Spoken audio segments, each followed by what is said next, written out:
welcome in. Happy Monday, everybody. Hopefully you all are doing well. We are here to talk Monday Night Football. Also, I think it's like Canadian Thanksgiving or something, or is that over the weekend? If you're Canadian, happy Thanksgiving. Yeah, it's today.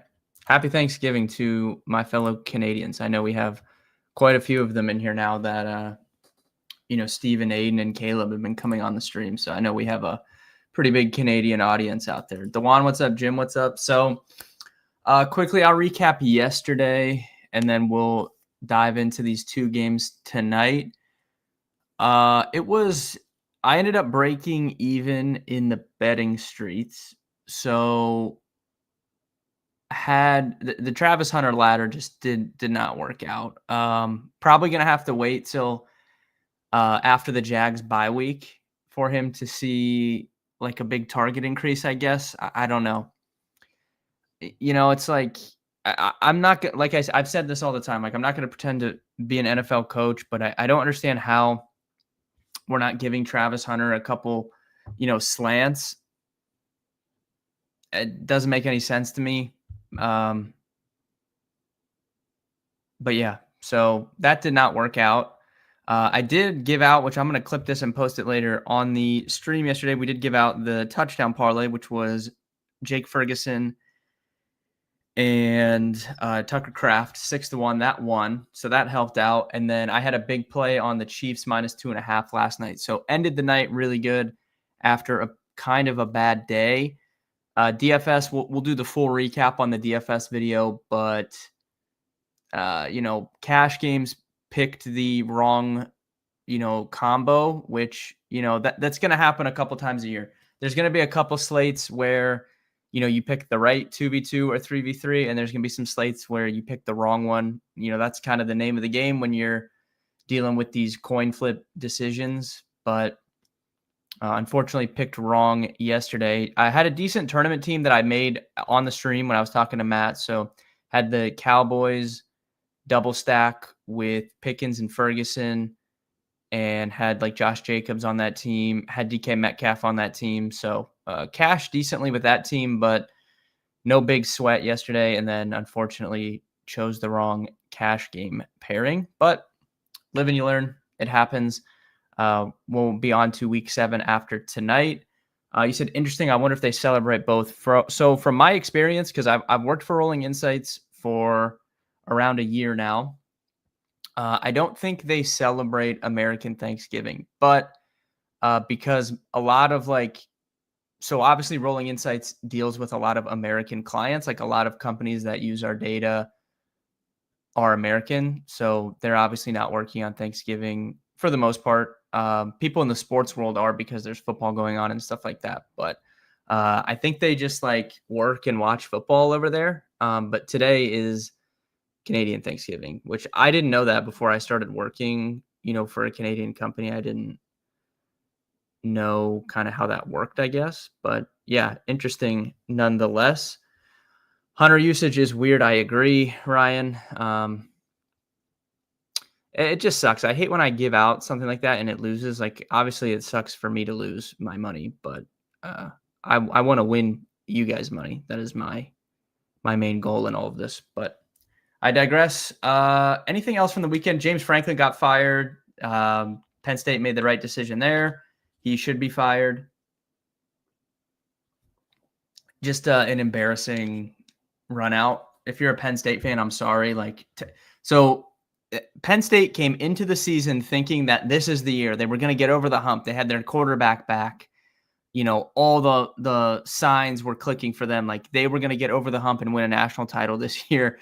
Fast forward 7 wins, or fast forward 7 weeks, and not only are they not going to make the college football playoff, not only is their quarterback out for the season now, they fired James Franklin.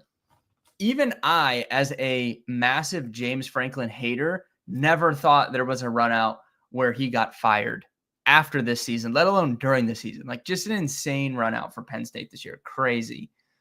You've been winning me money for almost 6 years. Yeah, Dewan, you're one of the OGs. I obviously most of you guys, I know you guys now that you guys have been watching for so long, but Duan, I definitely consider you a friend. So I appreciate you always supporting.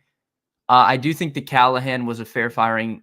For reference, I know like this doesn't tell the full picture, but if you look at coaches' record against the spread the last like 30 years, Bill Callahan is far and away the worst coach.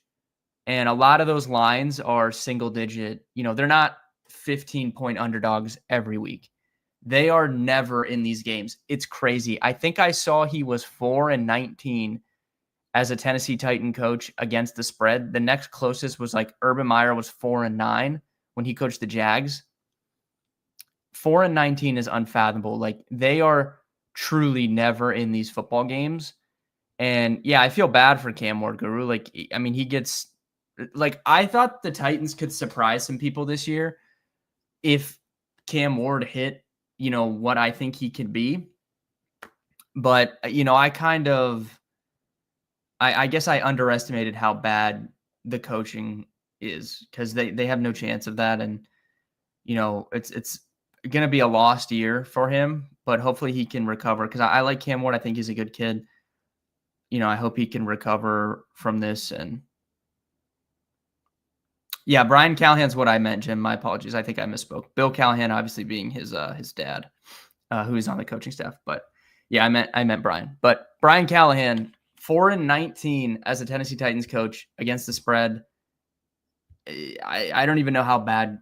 I don't know how it's possibly that bad. Bill Callahan is actually a good offensive line coach, but if it serves my memory correct, I don't think he was very good either.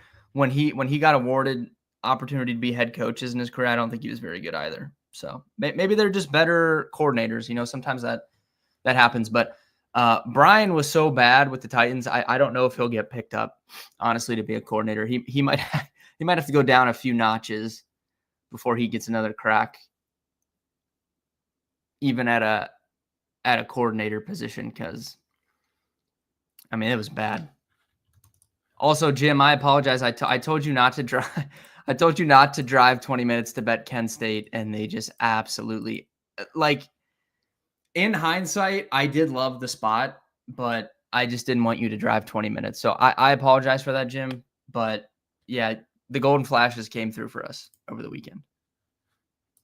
Feel bad for UMass. UMass is the new Kent State now. It's like, when will they win an FBS game? I don't know. They're really bad. If you get beat by 30 plus by Kent State, you have some serious issues. And I thought it was going to be like a sweaty game. I told you guys on Friday, even though I thought Kent State, from Kent State is local to me. And from what I know, the new coaching staff had circled that game as this is the game that we're finally going to get a win. And they had been in some games earlier in the season.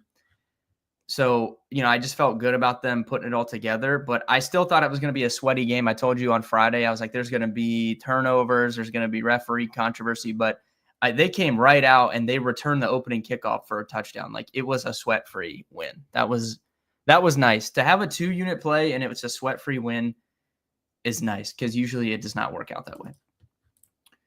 All right, let's get into these games tonight. So I have this, I have pulled up my preview. This is on rollinginsights.com. I will drop the link to this in the chat.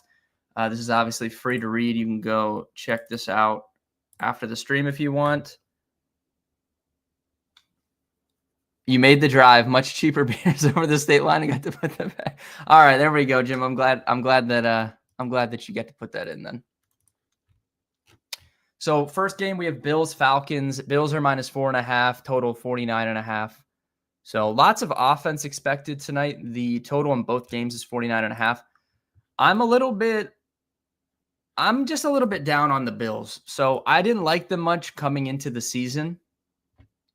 Not that they're not a good team. They're a very good team. They're going to make the playoffs. They're going to be, in the Super Bowl mix. But when you break it down, the Bills compared to the Chiefs and the Ravens, I had the Bills firmly third in that race. I would say they're second in that race now because it's been a terrible run out for the Baltimore Ravens, injury-wise and just altogether. But I still have the Bills a peg behind the Kansas City Chiefs. the things I didn't like about the Bills coming into the season were they were super reliant on turnovers last year, and that's really, really hard to predict year to year. If you run super hot in the turnover department, it's really, really hard to replicate that the next season. And we've seen that constantly. Even, like go back and look at some of those Jags defenses in the back when they had like Blake Bortles that were really good. It's just really hard to replicate elite defensive performance year over year in the current landscape of the NFL. So that was the reason why I didn't like the Bills much from like a Super Bowl outlook perspective. And they haven't been that good. Like the record says they're good, but if you break it down and look at the games, they struggled a little bit against the Dolphins. They did not cover the spread against the Dolphins. They did not cover the spread against the New Orleans Saints, and they lost outright as favorites against the New England Patriots last week. So the Bills have struggled to cover spreads this season, and I think the Falcons are in a spot to cover this, especially sitting at home, coming off their bye week. So I like the Falcons to cover that 4.5. It's 3.5 most places, but I did take a 4.5 on DraftKings this morning. So if it's still 4.5 on DK, I would feel comfortable taking that. I think this is going to be a one possession game late, in the fourth quarter. Whether the Falcons pull it out or not, I don't know, but I do think it's going to be a close game late. And I think, I would take the points with the home underdog there, especially coming off their bye week. I do still have Kansas City number 1. So I hyped up that KC spot all week on stream last week against the Lions. They came through for us. I hit KC Super Bowl again last week. So I had a 2-unit on KC Super Bowl coming into the season. I hit it again last week when it was 10-1 on FanDuel. It's down to like 7-1 now. We did a couple of futures parlays, but I personally think this is the best Kansas City. I know the record doesn't say it. I think this is the best Kansas City Chiefs team that Patrick Mahomes has had maybe ever. And if not, then like dating back to the first year that they won a Super Bowl. I think this is a really, really complete Chiefs team. Their defense is as good as it's always been. And their offensive line is so much better this year compared to last year. Like the depth on the offensive line and the draft picks that they made hit on those. Like they didn't even have Josh Simmons, who they drafted high, to play tackle. And it didn't matter last night. So I think this is a really, really complete Kansas City Chiefs team. They're getting Rashee Rice back. They have Worthy. Worthy and Rice together is just so dynamic. Like you have to think last season they didn't have Rashee Rice as they went into the playoffs. So kind of, I think the offense was in a much worse spot last year, but their defense was able to mask that. I don't think their offense needs, any masking this year at all. With Rice healthy, as long as Rice, Worthy, and you have Kelsey in there too, Mahomes is back to playing at the Mahomes of old level. Like I honestly, like barring crazy bad injury luck, I don't see how the Chiefs don't win the Super Bowl this year. Especially with like the Ravens are kind of reeling. I don't think the Bills are as good as their record shows. What other AFC team are you scared of? Pittsburgh? No. Denver's good, but hasn't been as good as we thought they were coming into the season. The Chargers are very good, but I don't know if they're ready to take that next step, especially with like, how's the offensive line going to look by the time we get to the playoffs? I don't know. But, I honestly think the Chiefs are the best team in the NFL. And you look at the NFC side, I mean, the Eagles are not close to what they were late last season, especially on the defensive side of the ball. So I think the Chiefs are in a really, really good spot. If you don't have any Chiefs future, I would grab them now because I think, with Rice coming back, there's potential for them to go on a big run. And I think they're once again, they're going to be in those playoff spots, and it's tough to bet against them when they get in those playoff games. So Juju Hollywood, I would say, so it's probably going to be Rice. It's probably going to be Rice, Worthy, Hollywood, and then like Juju will rotate in. Tyquan Thornton's been very, very good for them, but I think like he certainly will be out of favor for now. And I'd probably put Juju behind Hollywood in that aspect because Juju basically, while Worthy was supposed to be like the target earner without Rashee Rice, Juju was the 1-for-1 replacement of just playing kind of that slot role. Like they're just going to put Rice back in there with Worthy and Hollywood on the outside, if I had to guess right now. So I would say Juju probably hits the bench. Anyways, back into this game though. I think the Falcons can cover. The Bills' run defense has been leaky this season. And I think that's something the Falcons can take advantage of with Bijan, obviously, and then you have Tyler Algier there as well. So I would be looking for a big game for like the Falcons run game. Drake London has always had big games in his career with Darnell Mooney out. Oh, yeah, I guess like the Colts and Jags. I didn't mention the AFC South. I would put we'll do a power rankings update on Wednesday because we haven't done one in a couple weeks. I would definitely rank. I'm not scared of the Colts. I'm going to be honest with you. I think the Jags are better than the Colts in that division. But yeah, I don't know. I'll see like what our power rankings have on like Wednesday. But yeah, I'm not very scared of the Colts. I would still rank the Jags ahead of them. Even though the Colts are rolling, I would take the Jags over them, I think. Big spot for the Falcons run game. London has always done good in his career when Darnell Mooney's been out. Who steps up in Darnell Mooney's absence? I think Casey Washington can do that. So this coaching staff likes him a lot. He actually ran a route on over 90% of Penix's dropbacks in the Falcons' last game pre-bye when Darnell Mooney exited early. So Casey Washington has a pretty low prop line. I took some overs on some of his stuff. Long shot to score a touchdown. I'm a little bit interested in Casey Washington. I just realized I didn't turn this light on. So that's kind of my thoughts there on the Bills side. Like it's probably gonna be a lot of Josh Allen and James Cook again. Khalil, the Falcons have been pretty good pass defense wise. They've been good against the slot, which is bad for Khalil Shakir. They're probably going to shadow Keon Coleman with AJ Terrell. AJ Terrell is a very, very good cover corner. Keon Coleman, not the best guy in terms of getting separation. So kind of a tough matchup for the Bills pass catchers. I guess you could see the tight ends chip in and have some big games, but I think it's probably going to be a lot of Josh Allen, James Cook. I think the Falcons are going to run the ball a lot. They're going to try and keep Josh Allen off the field. I like Casey Washington as a sleeper for like DFS purposes. Like I said, he has a pretty small prop line. I think you could take some stuff there. And then what do you guys think? Should we go back to the quarterback anytime touchdown parlays? We've hit this. We hit it last Monday.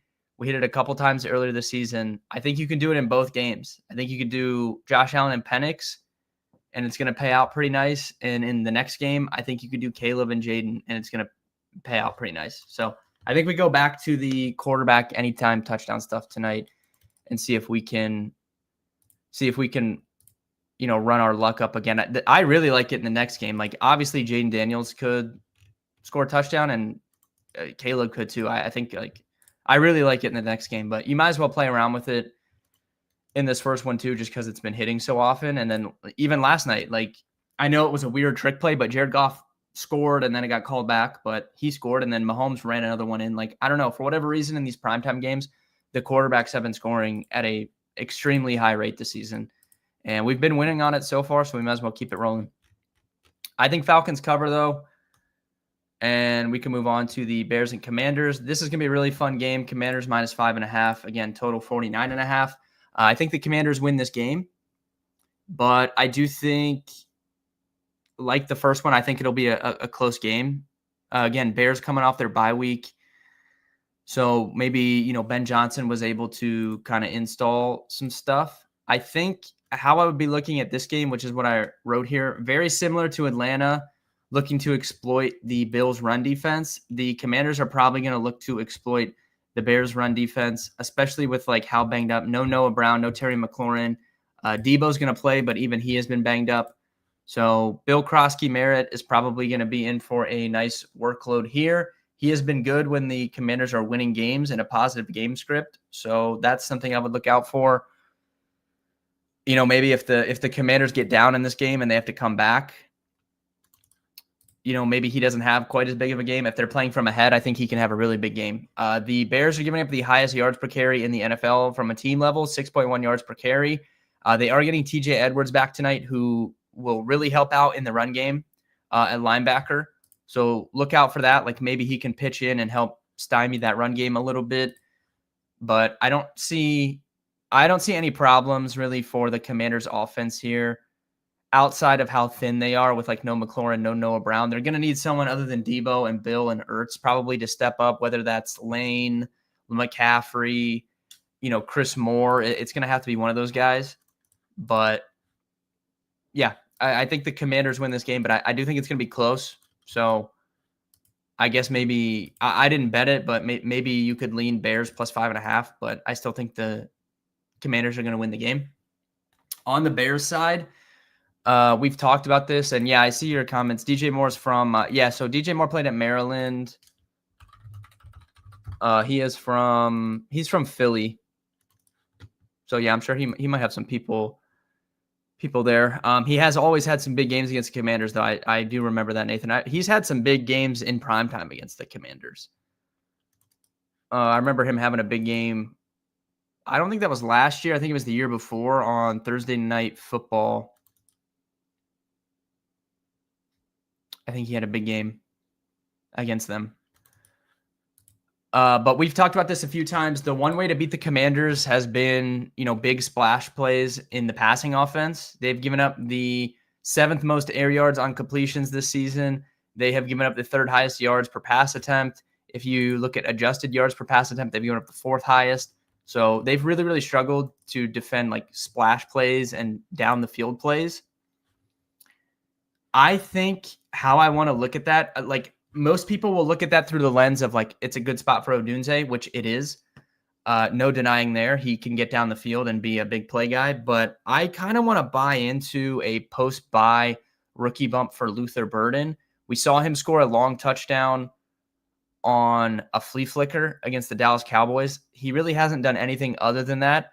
The post-bye rookie stuff is real. I do believe that. And like I said, maybe with that extra week, Ben Johnson's had some time to try and install one of their high draft picks. Like maybe they scheme up another play like that flea flicker for him. But he is a big play guy. You can beat the Commanders with big plays. So Luther Burden is something I want to look at. I haven't bet any of his props. His receiving line is only 18.5.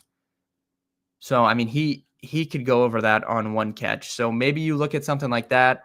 I think he's a really interesting DFS play because he's 4,500 on DraftKings. Nobody is going to play him at that price on this slate. So I kind of like Luther Burden on the Bears side of things. And I don't really know how I want to play it, whether it's just DFS or maybe look at some prop stuff with that low receiving line. But I do like Luther Burden tonight. And I like Caleb Williams in the DFS streets as well, just fitting with that. I think it could be a good spot for the Bears passing game. So, yeah, I like Caleb Stacks in DFS. I like Luther Burden as well for a potential breakout game. I didn't include that in this blurb. I should probably go back and add that, but I'm interested in the Luther Burden post-bye rookie breakout tonight.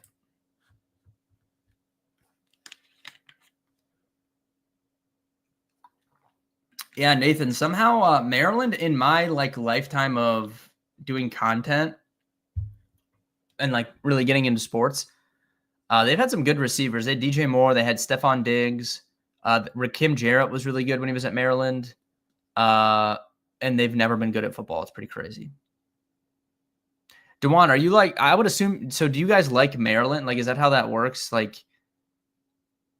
Because where I'm from, everyone in Ohio roots for Ohio State football, even though, even if you didn't go to Ohio State, everyone in Ohio roots for Ohio State football. So I don't know if it's like that in other places. So do you guys just root for Maryland football? I mean, Ohio State, I can understand rooting for because they've always been good my entire lifetime at football. Maryland has never been good. So once in a while, you'll get a decent Maryland basketball team, but they've never really been good at football. Yes, two of my high school teams play for Maryland. That's pretty sweet. Yeah, Guru. So for NBA, I haven't released a schedule yet. Opening night is it's a week from tomorrow, so it's the 21st. I haven't released a schedule yet, but yes, we will I'll still be covering NBA daily, both on the streams and with blogs. They will be, plenty of NBA content in addition to the NFL content every day. And then you guys know I love to cover college basketball as well. So we'll have college basketball, NBA, and NFL all going on. And we will have content for that daily. Probably I'm still working on the content schedule for basketball specifically. So maybe later this week we can go over it when Steve comes on or something. But yeah, NBA content and college basketball content will be coming in addition to the NFL stuff that we are already doing, and college football as well. Another huge college football slate this weekend. Tons of good games. We've got college football tomorrow and Wednesday too, so we'll be talking about that. But just to rattle off some, Washington, Michigan is a very fun game at noon. Georgia Tech Duke is a fun game. LSU Vandy obviously is very good. Oklahoma South Carolina is very good. Baylor TCU from a smaller level is a pretty fun game. Wyoming Air Force is fun. Ohio State's going to roll Wisconsin, so that's not really fun. Ole Miss Georgia at 3:30 is huge. Texas Tech Arizona State. Texas Kentucky's okay. USC Notre Dame at night is massive. Tennessee Alabama is massive. Missouri Auburn, Utah BYU. Night slate looking really, really nice. Kind of like BYU, just early lean, kind of like BYU in that game. But we'll talk about that throughout the week and later on. Overall, that about does it for the 2 games tonight. Good luck tonight if you're playing DFS, if you are betting, if you are just watching, all of that. I will be live tomorrow at 4 p.m. We will recap everything that happened today. And we'll get into some of the other stuff that happened just game by game level in the NFL yesterday as well. And then I think Aiden's going to come on tomorrow too. So we'll take a look at our fantasy teams and see how they're doing, do a check-in. With that being said, though, thank you guys for tuning in. Good luck tonight, and I will see everyone tomorrow at 4 o'clock.